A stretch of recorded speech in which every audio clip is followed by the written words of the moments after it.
Hello, bonjour, hello, hi, heya, and privyet, hockey fans. Welcome back to the Europuck podcast, the show where two Brits talk all things European hockey as part of the Hockey Podcast Network. My name is Hayden, or Odd Man Rush, as you can see up there, and joining me once again is, of course, Chris Gadsby. Hey, Chris, how you doing? How you doing today? Afternoon. Yes, very well. I would say full of exciting things today, but it's really not. No? Nothing interesting at all, no? I cleaned the bin. Okay, fun. Yeah, that's riveting. I took the bin outside and attacked it with a hose pipe to make sure Okay. I definitely got it clean. That next week's going to be more interesting, but this week's a bit so far anyway, is a bit kind of boring. Oh, yeah, to be fair, we are quite early on in the week. It is, Tuesday, the 8th of September. Yeah. So, Check very early on in in the a week. few days' time, and it might be a bit different. But... Exactly. And obviously, it might be boring for us in our, general day-to-day lives. But that doesn't mean it's boring in the hockey world, folks. We've got plenty of stuff to talk about. Quite a lot bad, unfortunately, or kind of disappointing, sad, upsetting news. But there is some good. The KHL is almost a week old, as we're recording this on the Tuesday. 6 days old, to be exact. There's currently some games going on in the KHL at the moment. I believe Vityaz is playing, aren't they? Who are they playing? Is it Dino Riga?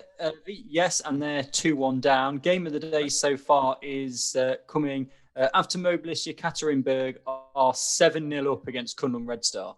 Now, I've got to give Kunlun Red Star credit here because from what I've heard, they haven't actually got many of their imports on the team yet.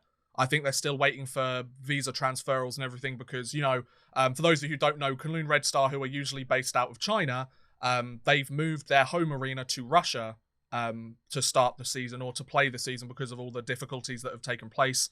And because they've had to do that, there's been a bit of complication in the visas and everything. So I believe they're playing with what some people have called on Twitter a bunch of fourth-line KHL players. So given the fact that they're going up against Pavel Datsuk and, all the Avto Mobilis crew and everything like that, it's a bit of an uphill battle for them. So give credit where credit is due. They're fighting it out. They're not doing a very good job, but they're still they're still on the ice trying their best, But before we get into the KHL, I want to talk about some breaking news within the European hockey world, and that is the announcement that the 2020/21 Champions Hockey League is being delayed a little bit. It was supposed to start on October 6th, so just under a month was when it was supposed to start with this round of 32 instead of the group stages for this year. They obviously made a lot of changes to the format this year in order to accommodate the current global situation and make it easier for the teams in the Champions Hockey League to get through each round in case there was any sort of, travel restrictions imposed on some of these European countries. They have announced now that they've pushed it back. There was a meeting between a lot of the teams and a lot of the higher-ups within the league, and they decided, you know what, I think we need an extra 6 weeks or so to make sure that we get this get this league ready and make sure the teams are established in their domestic leagues, because, a lot of the leagues that we're going to be talking about within the next few episodes, they haven't quite started up yet. So they want to make sure that those guys have had their training camps, they're ready to go, and to give some of these teams that might not necessarily have their full rosters yet because of the current situation, gives them a chance to get a roster together and actually have the opportunity to compete. So I'm just going to bring up this here for you. The CHL shifts start to November. This is an article on the Champions Hockey League website. So let me just take you through it briefly, and then, Chris, I'll get your thoughts on it. So, due to the uncertainty caused by the ongoing coronavirus pandemic and the related travel restrictions currently in place for movement between European countries, the CHL board has decided to postpone the start of the CHL season until mid-November. The playing format will remain a knockout-only competition that will commence at the round of 32 stage. So it's important to mention they're not changing the format, the format of it whatsoever. It's still staying as one team's playing another team in the round of 32, then they move on to the next round after 2 games. There's no group stages being reintroduced because it's been postponed. It's staying exactly how it is. So the start of the 2021 Champions Hockey League been postponed until the 17th of November, the previous start being the 6th of October, so an extra 6 weeks or so, as per the CHL board's decision, which was made during an extraordinary video conference on Tuesday. So, as you would imagine, this wasn't part of the plan in terms of the usual scheduling of the Champions Hockey League. But given the current situation, I feel like it was the right thing to do. So just a quick quote from the CHL president, Peter Zanner. I hope I pronounced that right. I probably didn't. Unfortunately, the pan-European situation has recently not developed in a way that we are confident enough to confirm the start of the competition at the beginning of October, as new travel restrictions between some of our participating countries are currently hindering the completion of several of our matchups. 6 more weeks of preparation time will allow us to continue working on solutions for critical matchups, and ideally, some of the restrictions will be lifted in the meantime, the CHL president added. So, Chris, I've been mumbling for the last few minutes. Take us through your thoughts on the Champions Hockey League being shifted until the 17th of November. Do you think it's the right thing to do? Do you think that the CHL is going to still go ahead? Do you think some teams will have to drop out, even though they've pushed it back by 6 weeks? What are your thoughts? Go for it. Well, we have seen in the past, we spoke about last week, the fact that the Cardiff Devils, the Great Britain participant, have said that if it goes ahead in October, there's no way they can compete. Yeah. The only way I can see them even competing in November is if this league meeting announcement next Tuesday comes back and says we're starting in December, because if the Elite League isn't starting in December, they still won't have a team together by the 17th of November. Yeah. So there may well still be teams dropping out. I think it's a sensible move to have them back to back, because the players that travel there won't be any mess up between the two legs. Yeah. So you'll get the 2 games in. The travel restrictions, they're trying to get around that by having the round of 32 and the round of 16 in the same place. Mm-hmm. So let's take the Devils as an example. They're playing Farstad. Both of those games will be in Farstad, even what should be the Devils' home game. Yeah. So in theory, it's travel, be in a bubble, play 2 games, leave again, and then it's sorted. So I think at this stage, the Champions Hockey League, they're doing everything I think that they can do. They've condensed the schedules. They've given themselves more time. They've tried to eliminate the possibility of COVID-19 messing teams around in the middle of ties, i.e. in the week in between what should have been leg 1 and leg 2. So they've condensed them both together to try and eliminate that. And yeah, they're trying to obviously get through it a bit. So if you look at the dates, the round of 32 is on the 17th and the 18th, and then the next week is the round of 16. Yeah. That's advantageous for teams such as Cardiff, who haven't got a league. Some of the other leagues, they might have to do a bit of shimmying around of dates. We're looking so we're playing Tuesday, Wednesday each time. So it shouldn't be too bad for the leagues that focus primarily at the weekends, but it's about as good as they could do. Obviously, some European countries are trialing having fans in. So whether some teams might feel slightly hard done by, particularly if both games are in one arena, you've got a team that's effectively got 2 home ties, perhaps. But I think particularly in the round of 32, there are some close ties, but there do tend to be kind of aggregate scores that are getting up to kind of 8, 9, 10 in favor of one team. Yeah. So perhaps that's not quite so much of a problem. Obviously we're going to have to wait and see what happens as weeks go on. Yeah. In terms of if it does go ahead at all. We've seen that the Continental Cup is getting postponed. It's been cancelled completely. Yeah. But I think from the information that they've got at this present moment in time, they've done everything right, in my opinion. They've pushed it back, they've condensed it. And I think we're just going to have to wait and see and hope that it comes off. But in my view, they've done everything right and should be commended. I've got to be honest, I completely agree with you, Chris, here. I don't think you can fault the Champions Hockey League for deciding, you know what, given the current global landscape, given the fact that we've got teams all over Europe that want to or have to compete against each other in the round of 32, obviously some of the bigger European countries might argue, oh, well, why not just pit us up against a team from our domestic country? So 2 Swedish teams go at it, 2 Finnish teams, etc., etc.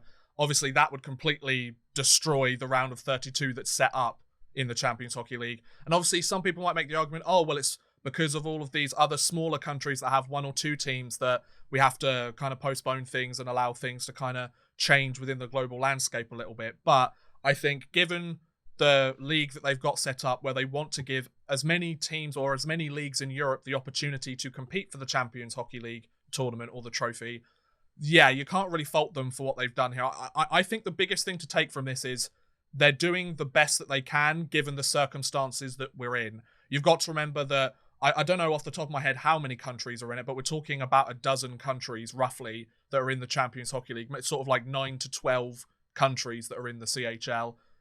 And you're competing with potentially 9 to 12 different European regulations, because obviously some of them are in the European Union, some of them aren't. Some of them are more connected to the European Union than others. The European Union might have certain regulations in place that might not agree with the current situation in those countries. So I think, yeah, Chris, I completely agree with you in the sense that you got to give credit where credit is due. They're doing the right thing here because you need to make sure, first of all, the players are safe, the fans are safe. Hockey comes second in this situation, which sucks as a hockey fan who likes watching the Champions Hockey League, who likes keeping up to date with all the stuff that's happening. It sucks to see that hockey's being pushed back by a month. But in terms of the bigger picture, it's far more important to make sure everything can go off without a hitch, as opposed to trying to rush things just for the sake of trying to make them work. We've seen it with the MLB in North America. They tried to rush things. They didn't really have a plan in place. Loads of their players went down with COVID and they had to scramble to try and fix things. So yeah, I agree with you, Chris. Commend the Champions Hockey League for the effort that they've done. It's important to make sure that everybody's safe and everything's done in the correct way. I'd rather they postpone things a little bit and do it the right way than try and rush things. So that was the big news that was announced literally a couple of hours ago before we went live. So we thought we'd start off with that, biggest breaking news. Let's start with that. Now let's move on to something that's far more upsetting and sad, but important to remember, folks. I know we're starting this off with a great sort of track record of, guys, let's get depressed and then we'll build ourselves back up. But, it's better to start with the bad news and then finish with the good news than the other way around, in my opinion. And the reason I want to bring this up is because it's a very big anniversary since the event, and that is, of course, the KHL's Lokomotiv Plane Crash. Now, for those of you who aren't aware what happened in this instance, on September 7th, 2011, the Lokomotiv Yaroslav team of the KHL were set to fly and play a game elsewhere in the league. Unfortunately, their plane had a huge crash, a massive disaster of a crash, and it killed pretty much every single player on the roster and team staff. I believe maybe 1 or 2 people survived off the top of my head. I think one survived the initial crash, but then passed away later in hospital. Chris, could you find maybe an article about that just to double check that? I want to make sure we give this the respect it deserves and make sure that we get the information correct. But I know there were several former NHLers that were obviously part of the KHL Lokomotiv team that perished in this crash. It's obviously a heartbreaking event. You harken back to things like the Humboldt disaster with the junior hockey team in Canada a couple of years ago. This is kind of on that same level of, it was just a horrible, horrific, tragic event that happened. And considering we're recording this a day after it happened, I felt like we needed to acknowledge it and kind of send our thoughts and prayers to the families and anybody related to the Lokomotiv organization, any family members that had family members that were in the crash itself. Obviously, every year you go on, it kind of becomes more difficult to remember because everything else is happening in the world. But the hockey world is a very tight-knit community, so when something like this happens, it stays in our minds for quite a long time. So, Chris, is there anything you want to add on kind of the 9-year anniversary of this? Yeah, I mean, of course, it was really sad. So 8 crew members, 37 passengers, everyone died apart from Alexander Sizov. He was the only survivor. There was Alexander Galimov as well. As you said, he died 5 days later. But he was and Sizov was in intensive care for a while and was discharged on the 28th of October. But it's again, as you say, it's similar to the Humboldt disaster, in that the hockey community really just came around Lokomotiv Yaroslavl. Everybody came together, which often happens in after tragedies like these. But yeah, I mean, as you said, it's a difficult thing to remember as importantly each year because so many other things happen. I suspect it's probably held more and remembered more with fans and in the area of the team than it would be here. In the same way as people in America and that area remember 9/11 probably much more than we do here. Yeah, that's fair. Yeah. Because we are so further away from what happened. But it is, it's still important. And a tragic accident. Absolutely. And the one thing I really do like about when this day comes around on the KHL schedule every year is that every single team that holds a home game on September 7th that year of that season, they always place a Lokomotiv logo with the remembrance sign of the plane crash. I think it's a black it's a black sign similar to the breast cancer awareness sign here in the UK. They put that on a Lokomotiv scarf or a piece of Lokomotiv clothing, and they place it over a seat, and those seats are reserved. Nobody sits in them for the entire game to kind of remember those that could or would have been in attendance in these games if they hadn't have passed away in this event. So RIP to the Lokomotiv team. Obviously, it's a tragic event, but it deserves its chance to be remembered within the general hockey world. So I wanted to make sure we got that out of the way earlier on in the episode to give it the respect it deserves, but at the same time, so we weren't talking about all the great things that happen before and then talk about this later on and kind of put a damper on things or kind of not give it the time and the respect that it deserves. So RIP Lokomotiv, you're within the hockey world's hearts always. So now let's move on to something related to the KHL. It's a little bit more upbeat, interesting, kind of a recap of the first week of the KHL season, Chris. So I've got the standings up here in the KHL, and we've got some teams that are doing pretty well. We've got some teams that are doing not so well. So let's just go through them, shall we? So at the top of the Western Conference in the KHL, this is after 6 days of competition. So most teams have only played a couple of games. We've got CSKA Moscow at the top of the Western Conference. They've played one more game than nearly all the other Western Conference teams. Sevastol and Spartak have both, and Dynamo Minsk have all played 3 games as well. But they lead with 5 points. All the other teams have got either 4 or less. Dynamo Moscow are down at the bottom, and HC Sochi are also at the bottom with 0 points in 2 games each, as is Dynamo Riga. So we're now starting to see, obviously it's only the first week of the KHL season, so there's still plenty of hockey left to play, folks, but we're starting to see the teams that are coming out a little bit hotter than others. Sevastol very much surprised me, the fact that they're up in second place. They're a team that never usually sits that high up the standings, so fair play to them. And then in the Eastern Conference, we've got Avangard Omsk, the front runner in the Eastern Conference, undefeated so far this season. Metalurg Magnitogorsk also have 4 points on the season as well. Salavat Yuleev are undefeated as well, with 6 points on their season. And then at the bottom, we've got Sabir Novosibirsk. We've got Kunlun Red Star. Obviously, we talked about them struggling with some of their imports at the moment. So you can kind of chalk it up to that a little bit, but you can also chalk it up to they're a team that kind of struggles to make it to the playoffs every year. So the fact that they're there shouldn't surprise too many people that know the KHL quite well. And then Amur is down at the bottom, haven't won a single game in 3 attempts. And they've allowed 16 goals, Chris, to the 6 goals they've scored. So not exactly the best start for Amur.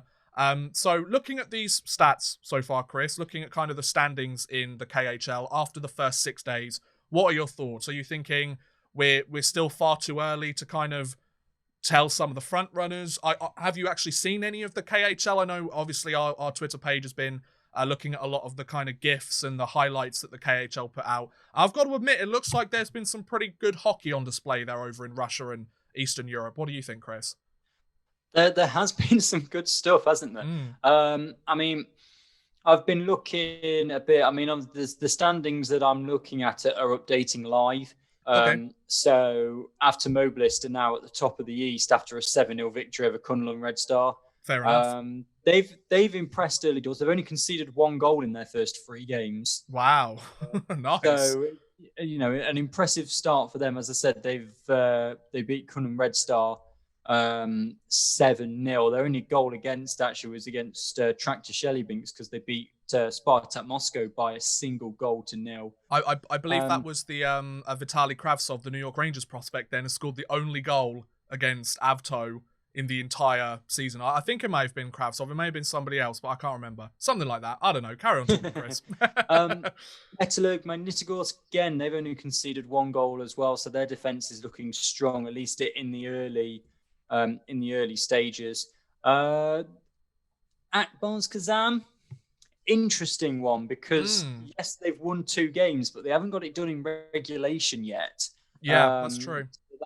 Okay, yes, they had CSK Moscow on the opening day of the season. Yeah. And then so their 2 overtime wins are against CSK Moscow and SK St. Petersburg. So we'll give them a bit of leeway with that. I will say though, their game against SK St. Petersburg, they gave up a 2-0 lead in the final 9 minutes of the game or something like that.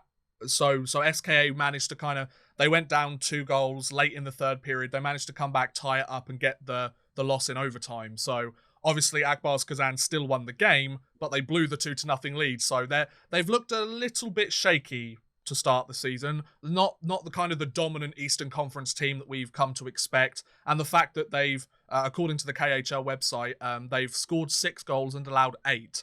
So, they're still not a net positive team in the goal scoring. So the fact you could kind of say, oh, well, it's because it was 2 close overtime games that made the difference. Or you could say, oh, well, they're not quite on form yet. Will that continue? Obviously, we'll have to wait and see, won't we? But yeah. Well, I mean, the big problem with Akbars Kazan is you've got those 2 overtime wins, but yes, they gave up the 2-goal lead against SK, as you said. But before that, they got shut out 4-0 by Vitus. Yeah, that's true.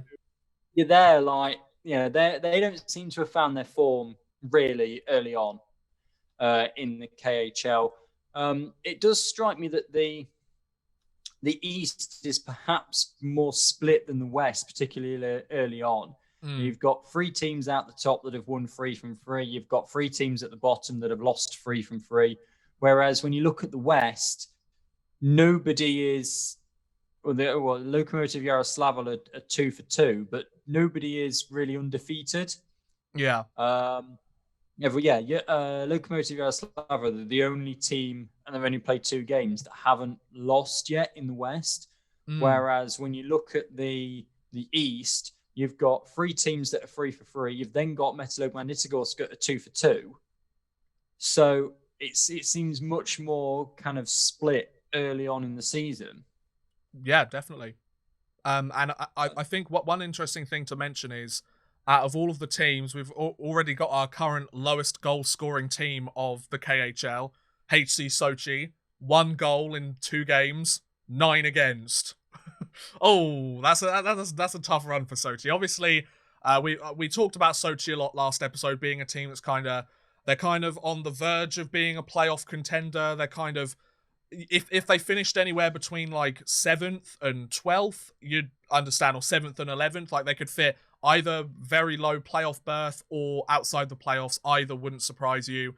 They've obviously not had the start they've wanted, but let's be honest here, we're only 2-3 games into the season. This isn't make or break for any of these teams. Sure, it's important games to kind of get your season off to a good start, but I think it's also very important to mention that these might be these might be games that these teams look back on at the end of the season and go, I really wish we were able to be on our form a little bit more and pick up some of those points, because it might have helped us later down the line.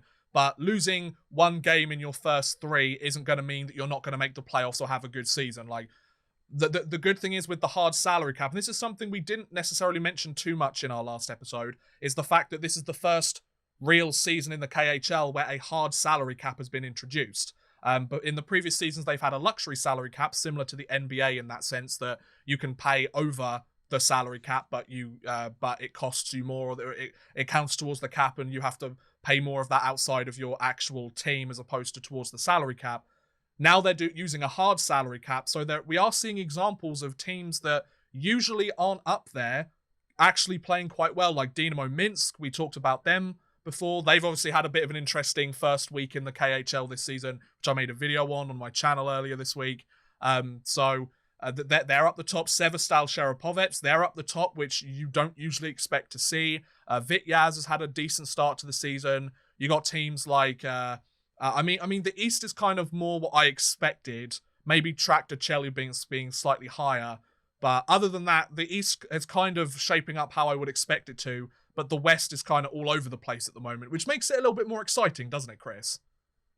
Yeah, it is. It is more exciting when you don't know exactly what's going to happen. I mean, I'm just looking at the early stats leaders after this first week, okay, and there's so many different teams. Like, I mean, often you get players out in front. So top points so far: Granlund Marcus of Salavat Yuleev. Then you've got a couple from Avangard, then Lokomotiv Yaroslavl, then Severstal. You look at the defensemen. The top 5 are 5 from 5 different teams. It's all going well so far. The one thing that jumped out at me was Dynamo Minsk. They have 2 with assists. They've got 2 players on 4 assists, so they're passing the puck around really nicely. So we're going to have to wait and see. I think you've got to give it a few weeks, 3 weeks to a month, just to really kind of settle down. Then you can really start to see what's going to happen. But so far, it's been great to see, like, as you said, different teams up there. Some teams that you perhaps don't expect. HK Sochi have just taken the victory, actually, in overtime by 3-2 against Tractor Chelyabinsk. Wow. So 3-2 victory for them. It's still 3-3 in the second period between Riga and Vitis. But Sochi there then getting their first overtime, getting a win in overtime. So interesting to see different teams, as we said, in different places that you might not expect. Whether it will still be that in a month or two's time, we'll have to see. But yeah, that's the really important point, I think, to add. And I'm glad that you brought up the sort of stat leaders in the KHL so far this season, because it gave me a good segue to kind of bring them up on the image here for you guys to see. So we've got the kind of points leaders and defenseman points leaders showing at the moment. But yeah, I think it is important to mention this is only the first week of the season. Let's give it a few more weeks before we can kind of be like, okay, now we're starting to see the front runners here. But like Chris mentioned, Marcus Granlund got off to a really good start. He's a goal a game. It's nice to hear that Sochi hasn't just scored 1 goal against. They've got their first win of the season. That's good to hear. Reed Boucher's made a really good first impression in the KHL. He's got 3 goals in 3 games also, as does Sergei Shumakov of Avangard. So Avangard have come out guns blazing so far in this season. They really want to show that maybe they're a little bit too top heavy. Maybe they're not. I guess we'll have to wait and see. Magnus Parjavi Svensson at 4th place in points. We're going to come on to him in a moment as we look at the stars of the week for the first week. But Brennan Menel of Dynamo Minsk, number 27, 4 assists in 2 games. And he's playing 23 minutes of ice time, so, he's out there quite a lot. Darren Dietz of Baris Astana, 2 goals in 3 games, 2 points on the season, 23 minutes of ice time, and a +2 as well. That's a good stat to have as well. We'll get onto him in a moment. And the goaltenders in terms of save percentage, you've got, I'm going to butcher this name, but I'm going to give it a try nonetheless. Juho Olkinura. Olkinura? I'll go with that. He's so far the save percentage leader, as is Daniil Isaev, because they've both won a game and got a shutout. So, they're 2 of the only netminders still around that have a perfect 100% save percentage. Jakub Kovar, we're going to go on to him in a moment. Then you've got the goals leaders, the goals by defensemen, the goals against average, which, of course, the 2 netminders with the shutouts are doing well. But the one stat I do want to mention is assists. And this one's kind of buried a lot deeper down the list compared to some of the other stats on the KHL website. Ryan Spooner, former Vancouver Canuck, former Edmonton Oiler, former New York Ranger, former Boston Bruin, 4 assists in 2 games for Ryan Spooner. A -1, granted. He hasn't scored a goal yet this season, but, he spent a lot of last season with Dynamo Minsk also. He's playing 17 minutes of ice time a night. They need a player like that if they want to stay up to the top of the standing. So it's really good that some of these usually weaker teams, or usually teams that you don't really expect too much of, they're actually doing something pretty good in the KHL to start off the season, so fair play. Now, speaking of those first stars of the week, or the stars of the week for week 1, they are here. I'm bringing them up here for you. So, Jakub Kovar, Darren Dietz, Magnus Pajavi Svensson, and Dmitry Samurikov are the players of the week for week 1. I'll just bring up the image here for you guys to look at, and then, Chris, I'm going to get your thoughts. So, Jakub Kovar, 2-0 on the season. Pretty good start. 0.984 save percentage and a 0.5 goals against average. So, that's a pretty good goalie of the week, if you ask me. Darren Dietz is the defenseman of the week. He gets a +3 rating, 2 goals, and 11 shots on goal, I might add, in the first couple of games of the season. So, just because he's playing on the back end doesn't mean he's not going to get shots on goal. So, the captain of Barris manages to get the first star of the week honour. Forward of the week goes to Magnus Pajavi Svensson. 2 goals, 2 assists for 4 points for Lokomotiv, which, given everything we've talked about with Lokomotiv recently, I don't know if you guys can see this on the image, but that's the thing that I'm moving the mouse around, that black sort of ribbon is what they used to honour the Lokomotiv Plane Crash 9 years ago. And then the Rookie of the Year goes to Dmitry Samurikov, or not Rookie of the Year, Rookie of the Week, I should say. God, we're not at the end of the season already. Rookie of the Week goes to CSKA's Dmitry Samurikov, a +2, 1 goal, and 18 minutes time on ice. So, throw a rookie out there, give them 18 minutes of ice time, you can expect some good things from them. So, Chris, what are your thoughts about the stars of the week, some of the highest point scorers? You think we're going to see lots more high-scoring action over the next couple of weeks? Do you think things will start to settle down a little bit as every player gets into the groove of the regular season? We kind of see this with the NHL as well, don't we? A lot of high-scoring games, a lot of games where you wouldn't want to be a defenseman or a goaltender because there's just goals going in left, right, and centre. What are your thoughts on the first week of the KHL season, Chris? Yeah, we do see it a lot, similarly to the NHL, as you said, when particularly early on, there's an awful lot of goals. I think we're potentially going to get more in the KHL. And the reason that I say that is because it is kind of a bit of it's a league of 2 halves in many respects. Yeah. I mean, you look at, when you come up against Kunlun Red Star, you'll be hoping that you put in a good performance and get a good few goals, which will obviously boost the points.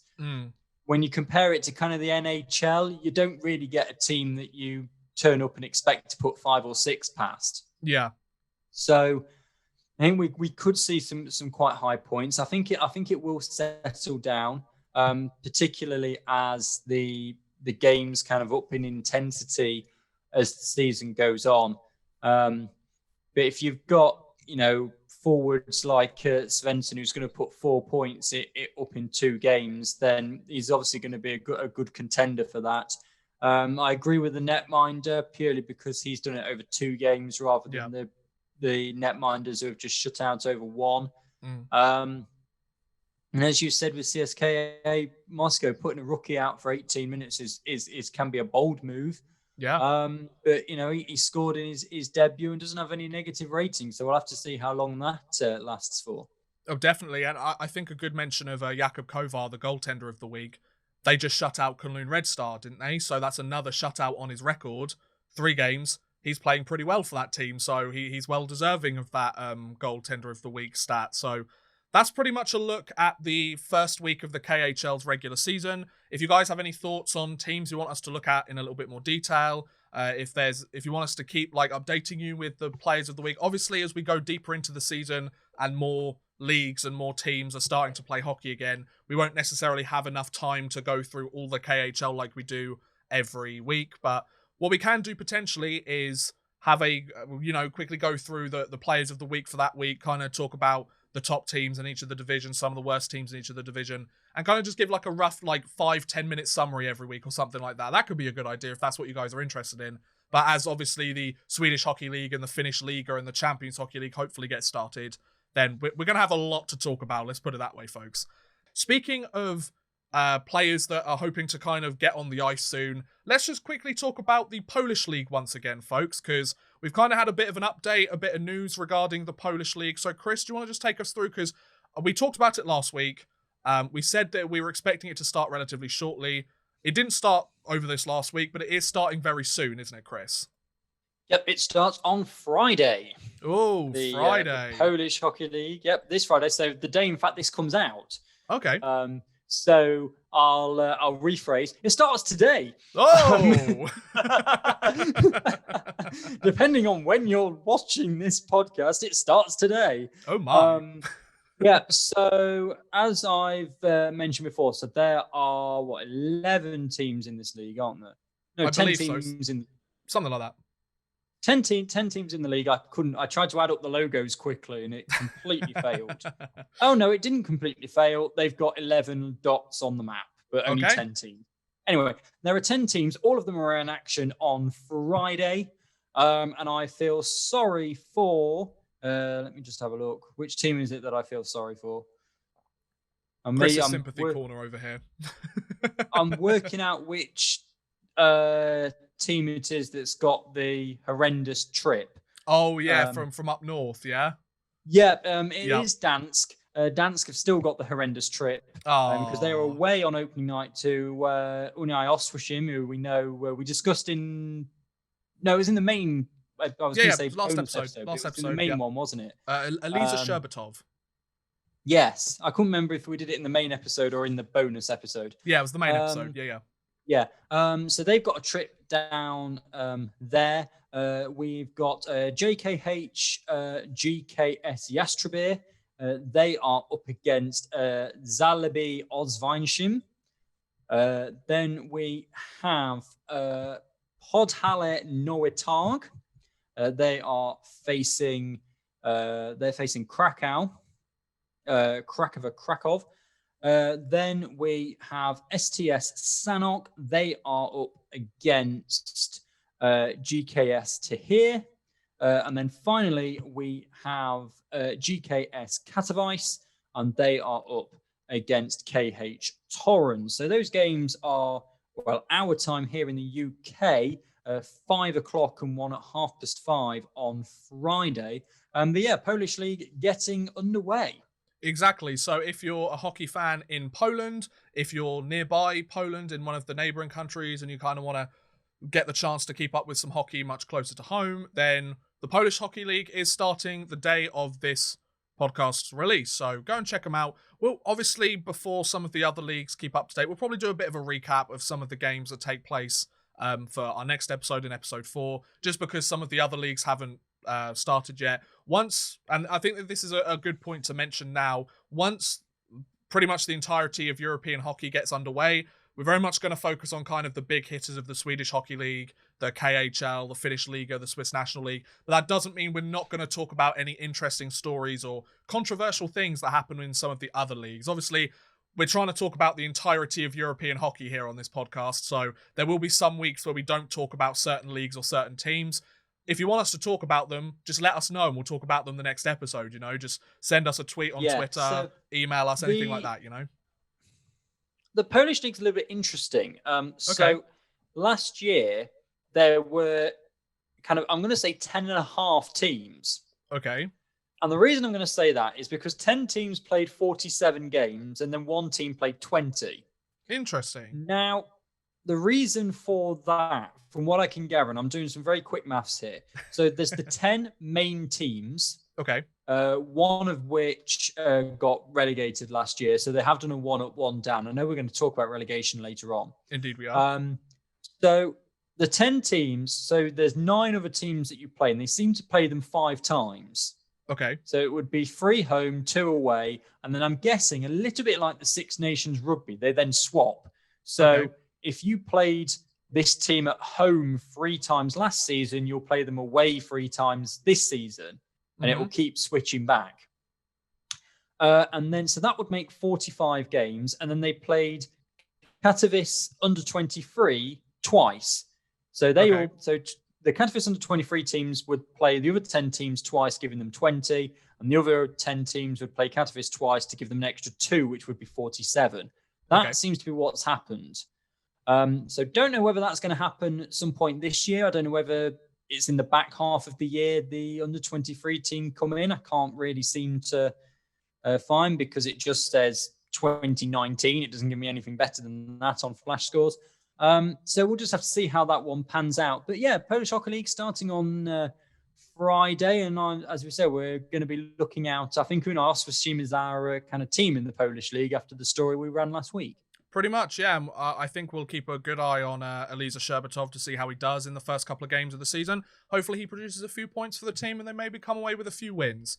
So yeah, that was the discussion about the Polish League once again. Just wanted to mention them again. Obviously, not much hockey in terms of the wider European landscape taking place at the moment. So while we've got the opportunity to mention a few of these lower tier leagues across Europe, why not? You know, they have a place in the Champions Hockey League. They're worth talking about if you ask me, you know. We've got some other stuff starting with. So we've got some games in the Slovakian Super Cup as well today. Okay. So that seems to be kicking off as well. The cup competition, they're in, I don't know exactly the format, but they seem to be playing in groups at the moment, 4 groups of 4. So it looks like that might just be a knockout competition, probably pre-season. I had a look at the Slovakian website, couldn't see anything about a regular season starting. Okay. So don't really know about that. Now, the other thing that was interesting is the Czech Republic Generali Seska Cup. Now, we spoke about the quarterfinals here. They were played over 2 legs.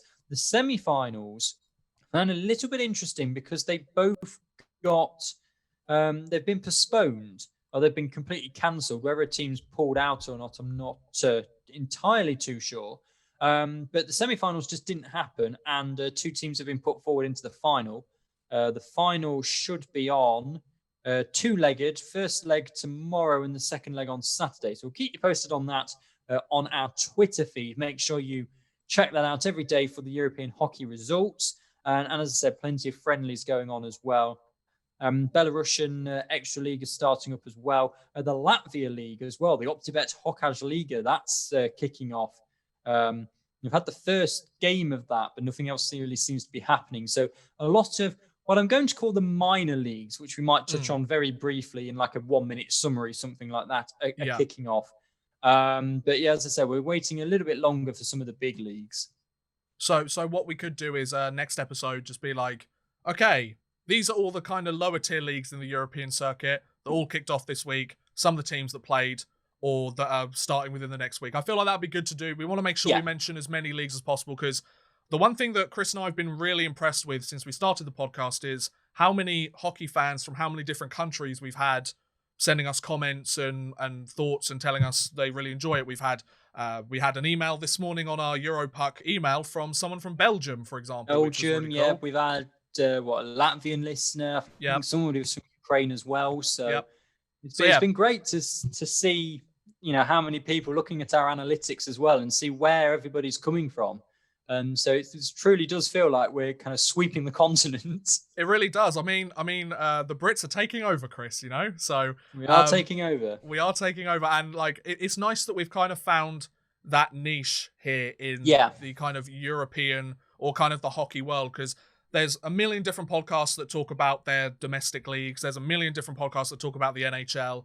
We kind of seem to be hitting a very specific market. There's a lot of people that are very happy that we're a European hockey podcast in English because there's supposedly not many of them out there that are discussing kind of the entirety of Europe. So if we fill that niche, we'll keep doing it, you know? You're welcome, folks.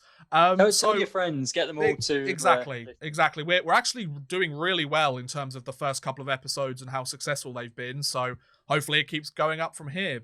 So to finish off this episode of the Europuck podcast, I would like to go through some audience questions. Yay! We've had some cracking audience questions this week. Yes, we've had some very, very good ones. And great. Like the rest of the episode has been a little bit shorter than usual, which really helps us out because it means we can go into a lot of detail about some of these. So the first question I have for you, Chris, was via Twitter. I'm just going to get it up again from @JoeBlackburn. So Joe, thank you very much for the question. We really appreciate it. I know he's one of my followers on my YouTube channel as well, so thank you for giving us the question here. His question, Chris, and I feel like this is one that we might be able to answer pretty well, you especially. Okay. How do you want the British game to expand over the next few years to gain more exposure and become bigger and better? What can be done to do this? So essentially, the EIHL, the Great British Hockey Programme, the system, what are the best ways, or how do we want to see them expand and grow the game and get more exposure, not just within the UK, but around the world over the next few years? What are your thoughts?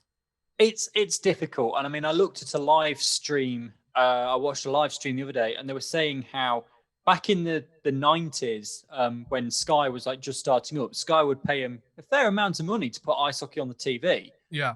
It's now completely flipped, and if we want to put ice hockey on TV, we'd have to pay Sky quite a lot of money, which the league doesn't have. Yeah.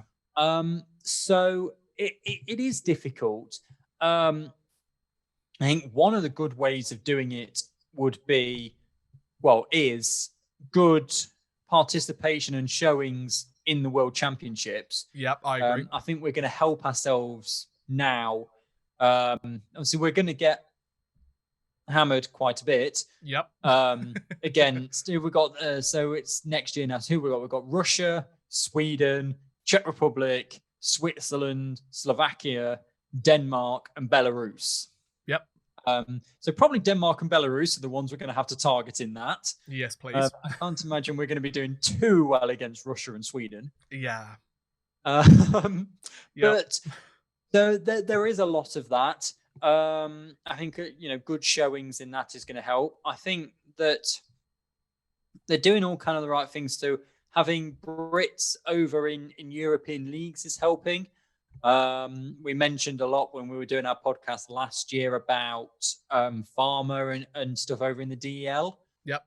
I think Liam Kirk over in America is helping us quite a lot. Definitely, yep. I think the Peterborough Pete's probably doubled their follower count all from British people as soon as it was announced that he went over there. They'll probably lose quite a lot if he ever moves away as well. Yeah, pretty much. Just see what the British following is like. I mean, I would love to see the Elite League get into the NHL games. That would be something. That would probably make me buy the game again. At the moment, it's like, nah.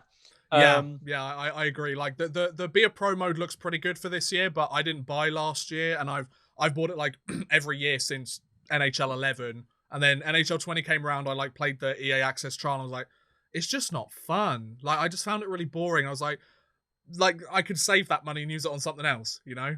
Yeah. Yeah. So yeah, it is difficult. I mean, I would love to get a TV deal, but I don't think it's going to happen. Perhaps if I won like the Euro Millions lottery, I'd probably like set my own media company up and then just do it for the league. Yeah, that'd be great. Get some kind of.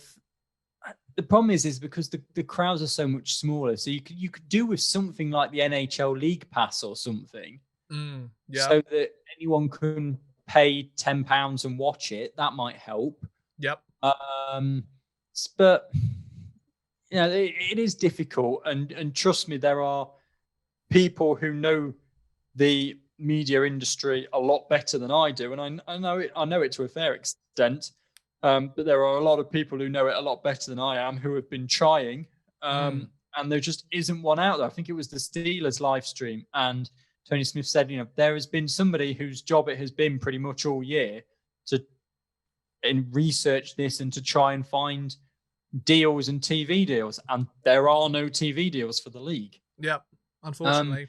So it's very difficult to grow the league. You need some kind of strong following. We need to, in Europe, you would need to do well in like the Champions Hockey League. I think interest in the Elite League probably rose quite a bit when the Panthers won the Continental Cup.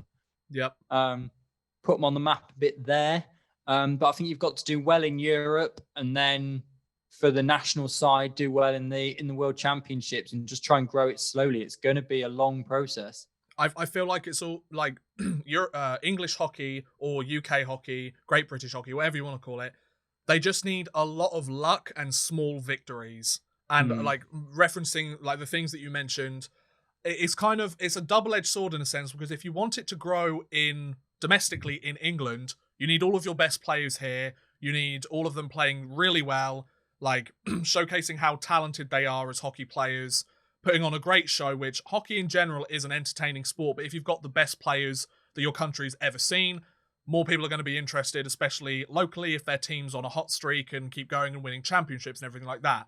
But if we want it to grow across the continent or across the world, we need our players to kind of disperse more into European leagues, don't we? We need a British player in the KHL, a bit. I a mean, British player in the NHL, and in the other like European leagues. So it's kind of a double-edged sword in the sense of if we want it to grow domestically, we need everybody here. If we want it to grow internationally, we need everybody to go out to better leagues, really, don't we?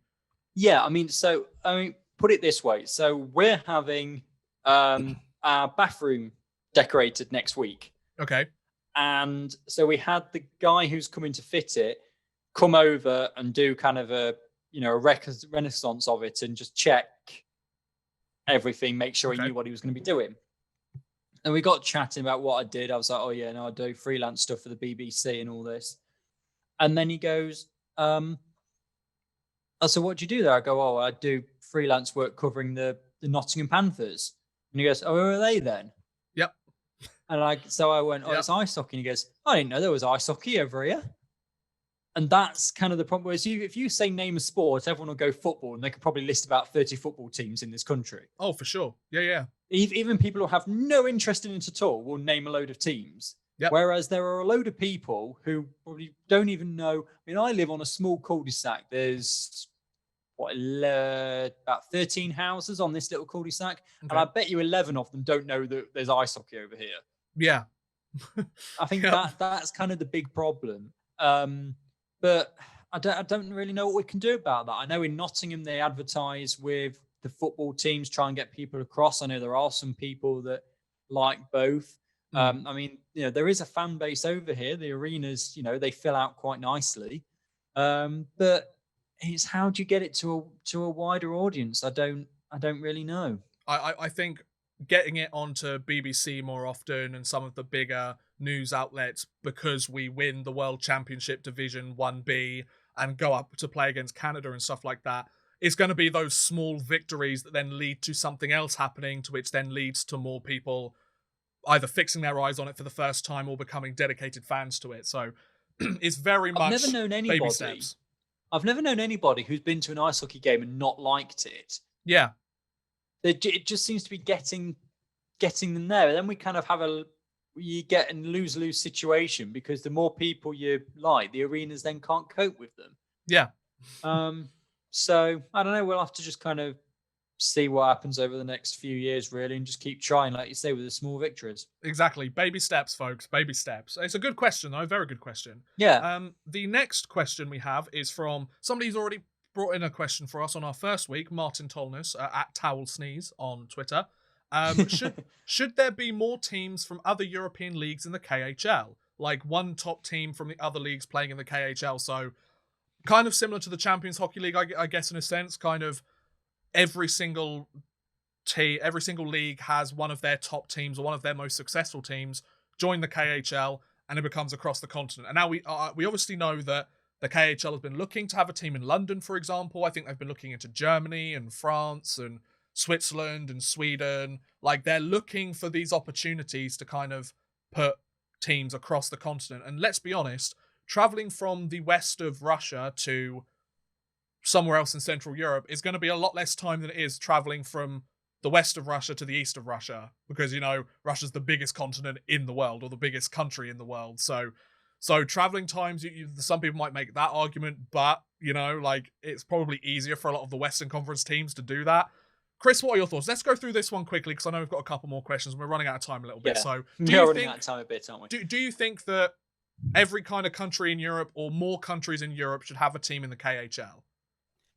I think it's definitely an interesting proposal. I think obviously it would have to be set up as a KHL team, because you can't just put the best team from a country into the KHL, because some of them will just get destroyed. So I think it would have to be set up as a KHL team, and then they'd have to do careful research into that fan base. So let's take London as an example. If you were to put a KHL team in London, there isn't a top-level British team in London at the moment. No. The closest one is Guildford. Yep. So in order to kind of make it worth your while, you've got to get a big enough stadium that will get a lot of fans into the middle of London. I don't know if there's enough of a fan base in London itself, and I don't know how many people would travel from, say, Nottingham and Sheffield to watch a team there every week. Yeah, that's a fair point. So I think you've got to be really careful about the where you put these new teams. You also then don't want to take fan base away from a team that's already there. Let's take, for example, the KHL says, well, Bern gets 16,000 fans on average. Let's put a team there. Yeah. Because then you risk taking the fans away from Bern, I suppose. So there's a lot of things to think about, but it would feel more a continental hockey league if there were more teams around the continent. Yeah. I think the thing to mention here is Jokerit. I think Jokerit is a perfect example of kind of like that project being undertaken and whether it's successful or not. A lot of Finnish fans don't like Jokerit being in the KHL because now Jokerit's owned by a Russian businessman or something. I don't quite know that off the top of my head.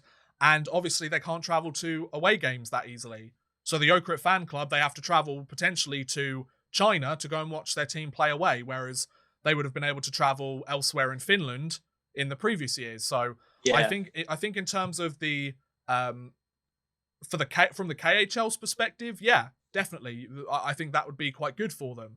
But it's got to work within the setting of these other leagues around the world, which we've seen with Jokerit. I'm not necessarily sure they've been successful on the ice, but I think for fans and all the off the ice stuff and kind of the little things that kind of nag away at fans, not so much. So I think we're going to see some more teams join the KHL from elsewhere in Europe. I'm not quite sure where they're going to be from though. And I think that's kind of the exciting part about it as well, to see, find, instead of taking an already established team, maybe they do an expansion. So say London, for example, they do an expansion draft for a London team or a Paris team or a team in Germany or Switzerland. Like, not necessarily go somewhere where, say, take Switzerland, for example. They've got lots of hockey teams there that do very well.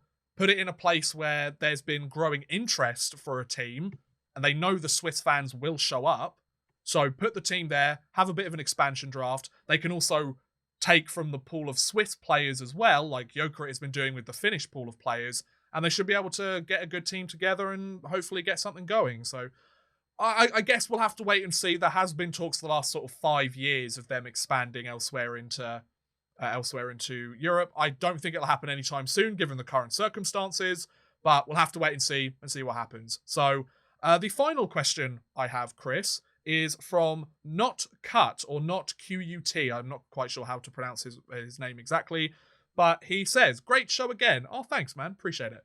What's your opinion on leagues being closed versus having promotion or relegation? So what's your thoughts on a league like the NHL, like the KHL, where if you finish last, you suck, essentially.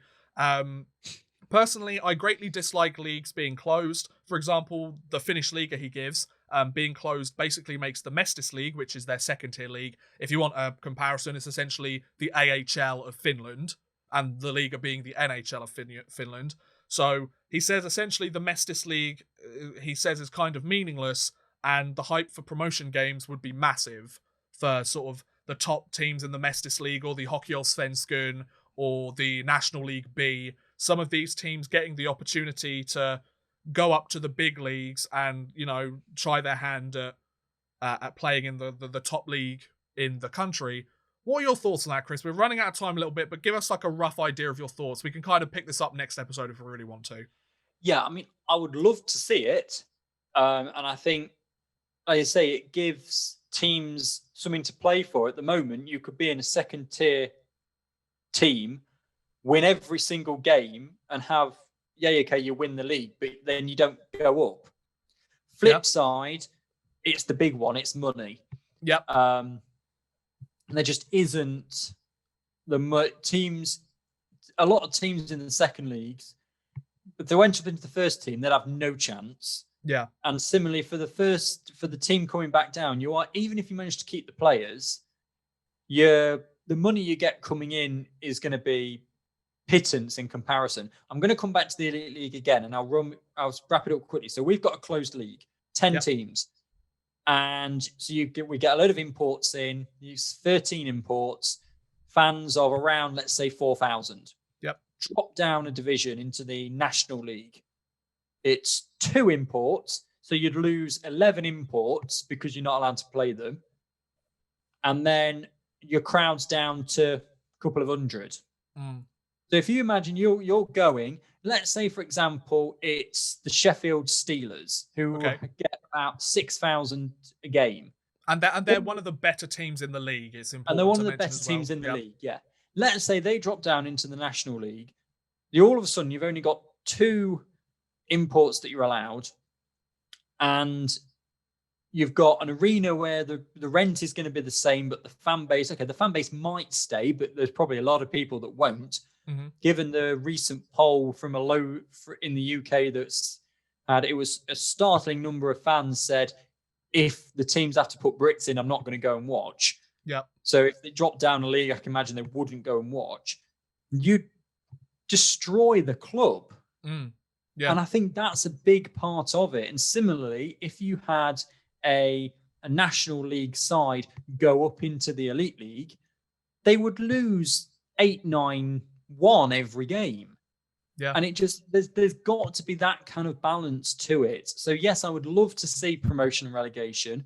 And some leagues do it. The Polish league, as we've said, it tends to be 1 up, 1 down. Yeah. I would love to see it, but I just can't see, for the sustainability of hockey, for a lot of the leagues, it happening.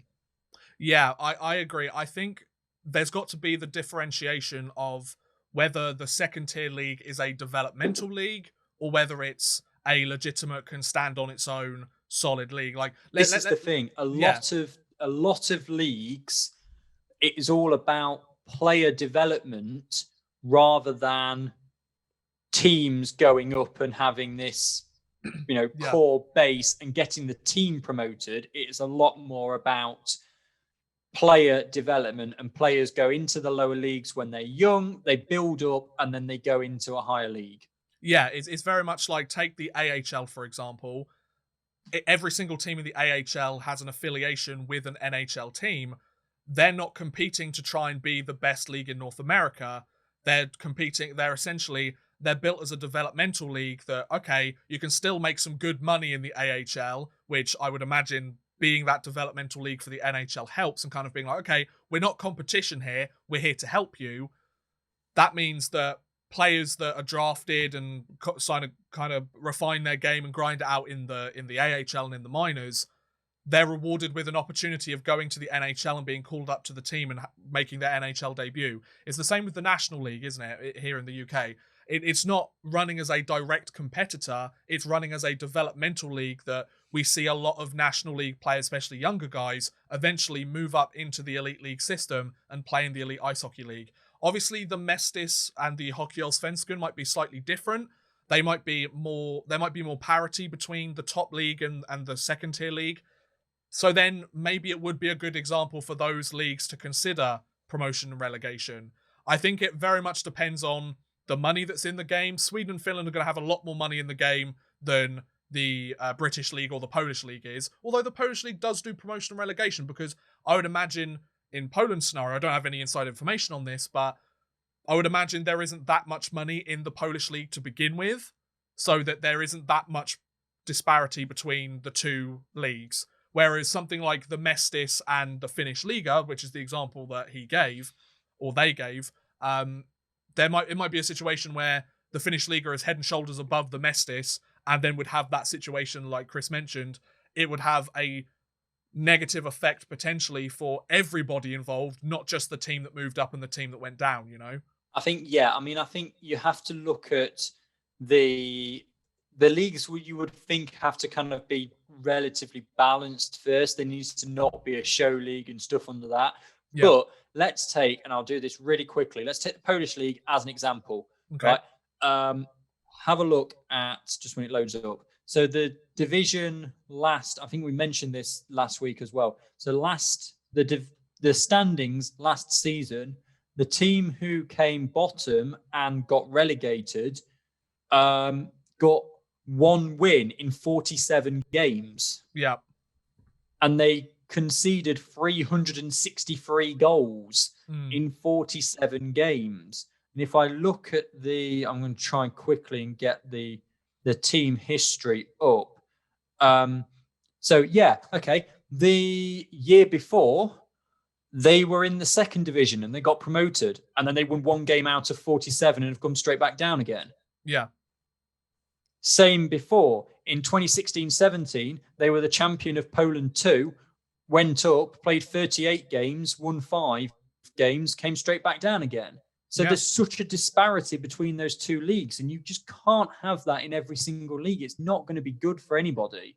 Especially in something like Sweden or Finland, yeah, where there's a lot more money involved in the game as well, and it can have a huge financial impact on both leagues and both teams going up and down if there's this situation. So I think it's very much better. It would be much better with the AHL, NHL system of every team in the lower division having an affiliate and it being used as a developmental league. That, I think, is better than promotion and relegation in 90% of cases. Exactly. And it gives the lower tier leagues to kind of have the opportunity to ask for funding from those bigger leagues. It's like, look, we're helping you out here.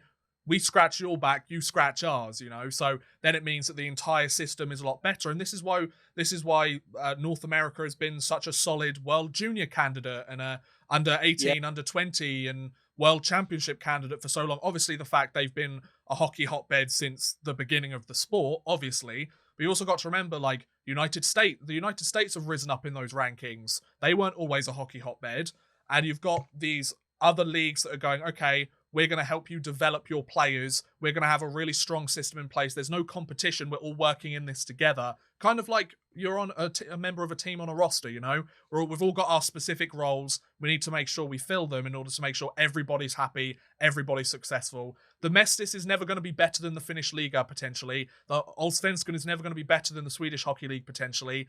So why not play to their strengths, the fact that they're really good at developing young players and helping fast track them to better competition, and then potentially to the NHL. So you can have the kind of the pride in yourself to be, our team helped that player become the player he is today. He's just won the Stanley Cup in the NHL, the most difficult trophy in sports to win. That's a pretty great achievement to have on your record, you know? Yeah, I think you potentially, promotion and relegation would probably work more, or could well work more between like tier 2, 3, and 4. Yes. And then just leave the top tier as like the show tier. Yeah, that's good. That's a good idea. And the top tier, but just have the promotion and relegation between like the lower divisions. So that's something that could be looked into by leagues around the continent. But no, some great questions this week. Absolutely, some really good questions, and I'd love to sit here and answer a few more, but we've been going for about 90 minutes now, so we do not have the time. We do not have the time to do it. So on that note, I think it's time to end today's episode of the EuroPuck podcast. Thanks for joining us, guys. We hope you've enjoyed the show, whether it be the audio version on SoundCloud, Spotify, anything like that, or the audio and video version on YouTube. We love the fact that you guys are checking it out. Keep sending us your questions, your thoughts, whether it's on Twitter, the YouTube channel, email, which we were quite surprised we had one from there as well. Send us all of your thoughts. But if you want to keep up to any stories, and, exactly, interesting facts, because we just can't keep track of like 12 leagues. Exactly. Like if there's specific stories or interesting stories or funny stories that you guys have seen, we want to know about them so we can talk about them next episode. We'll shout you out. We'll thank you for helping us find them. So do keep that in mind, folks. But if you want to keep updated on all things EuroPuck or the EuroPuck podcast, if you want to send us your thoughts, opinions, or questions, either from today's show or for our next show, which we record next week, you can follow us on Twitter at EuroPuck Podcast. That's at EuroPuck Podcast. Go and follow us on Twitter. We're getting a really good response from you guys on there, and we'd love to see more of you over there following us. And if you enjoyed listening to either or both of your hosts today, which of course you did, then you can follow myself on Twitter at OddmanRushYT up there, or Chris at Chris_Gadsby over there on the screen. Thanks again for listening, guys, and we'll see you again next time. Have a good one, folks.